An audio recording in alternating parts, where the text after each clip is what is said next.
विवाहाला बहुतांश कुटुंबीय आणि समाजातील मंडळींचा विरोध असतोच. त्यात आंतरजातीय विवाहाला तर कडकडून विरोध होतो. 30 वर्षांपूर्वी तर समाजातील कायदे कानून अधिकच कडक होते. प्रेम विवाह करणाऱ्याला अपमानास्पद नजरेतून पाहून तशीच वागणूक दिली जात होती. 30 वर्षांपूर्वी सोलापुरातील शिक्षकाने विद्यार्थिनीसोबत पळून जाऊन लग्न केल्याने राज्यभर चर्चा झाली होती.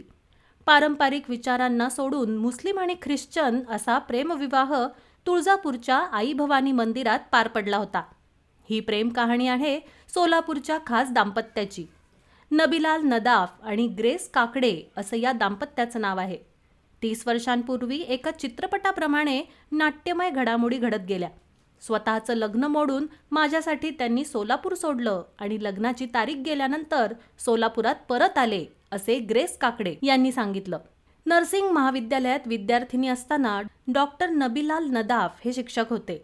1-2 भेटीनंतर आमच्यात प्रेमसंबंध जुळले आणि समाजाच्या सर्व बंधनांना तोडून आम्ही मंदिरात जाऊन लग्न केलं, अशा आठवणी दोघांनी सांगितल्या.